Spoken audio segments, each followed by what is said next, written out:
And so it doesn't quite add up how the virus can be so new on the one hand in April 2009, and on the other hand Baxter, Novartis and GSK have filed patents for the vaccines a couple of years before. Nameće se zaključak, a to i vi spominjete u vašim kaznenim prijavama, a vidimo i stvari koje vode u tom smjeru, da je riječ o nekakvom planu za obvezno cijepljenje svih ljudi. To kod nas nije toliko izraženo, u Americi malo više. Općenito Svjetska zdravstvena organizacija uvijek daje neke preporuke, što zvuči blago. Međutim, naravno, odluke Svjetske zdravstvene organizacije su obvezujuće za njenih gotovo 200 zemalja članica. Kad se jednom proglasi pandemija, kao što jest proglašena, to znači da oni zapravo mogu odrediti da li cjepivo obavezno ili nije. Kako se razvija taj plan o obaveznom cijepljenju? Kako se razvija u različitim zemljama? Gdje se provodi, gdje je bliže cilju, gdje je još daleko od toga? Well, we can see how it works now in the Ukraine, not very far from Croatia. And just last week, plague was reported, which allegedly killed a lot of people. And within a very short space of time, the president of the Ukraine, Viktor Yushchenko, said this is a national emergency. He was going to implement special measures to deal with it and suspend elections or postpone elections or whatever, and put quarantines around large regions. And he also said he was going to prepare to vaccinate the entire population. So within the Ukraine, there have been laws put in place which allow this kind of forced vaccination, forced quarantine to take place. And these laws have been put in place by the World Health Organization, and they are actually the International Health Regulations 2005 that are now being implemented in the Ukraine.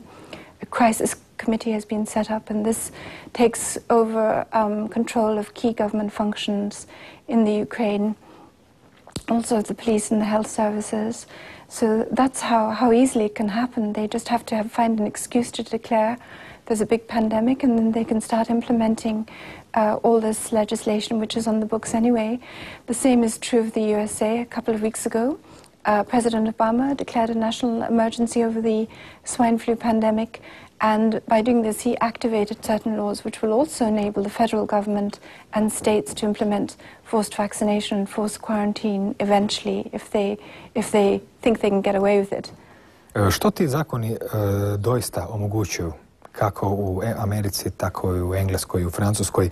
Riječ je o mjerama koje na prvi pogled zvuče kao mjere policijske države, možda i na drugi. Znači, stanovništvo se može cijepiti bez vlastite želje, može se ulaziti u privatne posjede, uhititi svakoga tko ne želi se cijepiti. Kazne od $1000 se spominju. Čak se ide u ekstreme, pa se spominje da čovjek neće moći dignuti svoj novac u banci ako nema potvrdu da je cijepljen. Je li to sve točno? Postoje li takvi primjeri?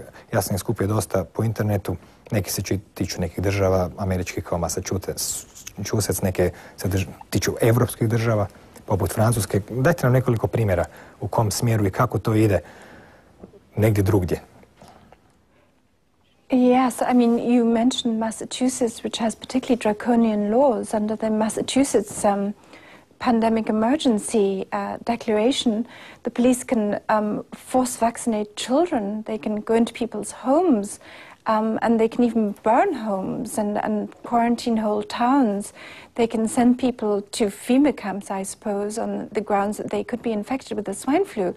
And people can be put in this quarantine indefinitely without access to the outside world. So basically, it's incredibly drastic measures that are in place, as well as enormous fines, I think. France is also kind of planning a situation where France ends up divided into military zones and coming under the control of army officials in the event of a pandemic emergency who can suspend basic civic rights. The Minister of Justice has said people can be kept in prison for 6 months without trial in the event of a pandemic emergency.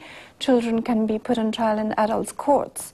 So wherever you look, whether it's the USA, examples like Massachusetts, or whether it's Europe and France, or whatever, you see that the pandemic is being used as an excuse to deprive people of their most basic civic rights.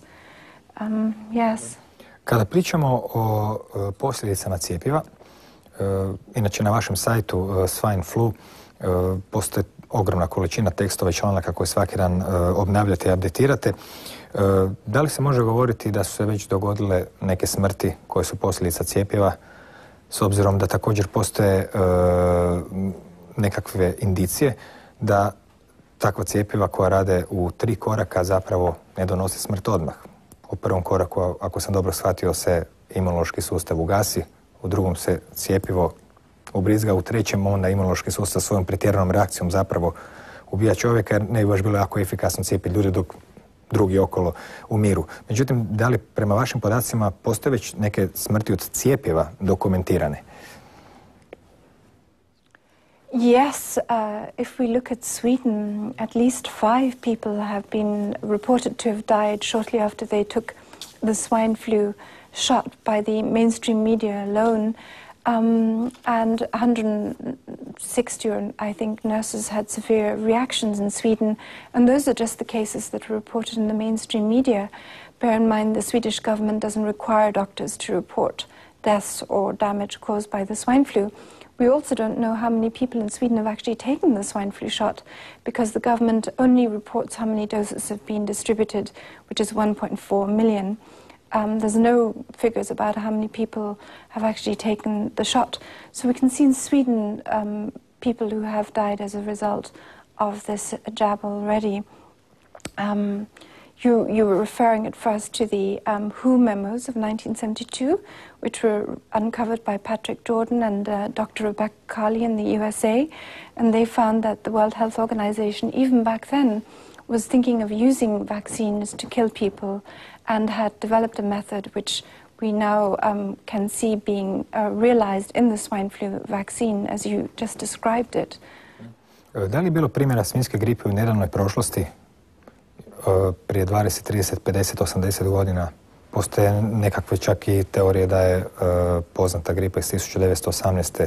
u stvari poslužila kao predložak za virus o kojem se danas toliko priča, i o cjepivu. That's what I understand too. I understand that Jeffrey Taubenberger, a US scientist who works for the Army Institute of Pathology in Maryland, went and dug up the corpse of a victim of the Spanish pandemic flu. And this victim was preserved in the permafrost of Alaska, and he and his team extracted the genetic material, took it back to their lab, and began trying to reconstruct it. And every time they successfully took a step towards reconstructing this virulent virus, they actually published the results in scientific journals. So, and that's how they reconstructed the H1N1 virus, and also the bird flu virus is an artificial lab-engineered virus. There's another case of French professor Bruno Lina, who has gone on record in the French media this summer as saying he's looking for a more virulent gene for the swine flu virus in his laboratory in Lyon. So there are plenty of these researchers and scientists working on making these viruses more and more virulent and turning them into really deadly weapons.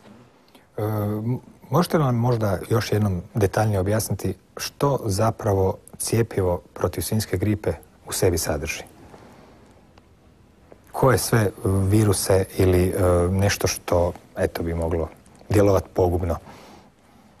Well, in theory it's supposed to contain the swine flu virus, whatever that might be, but the problem is that basically WHO can, and the pharmaceutical companies can put any virus into this vaccine.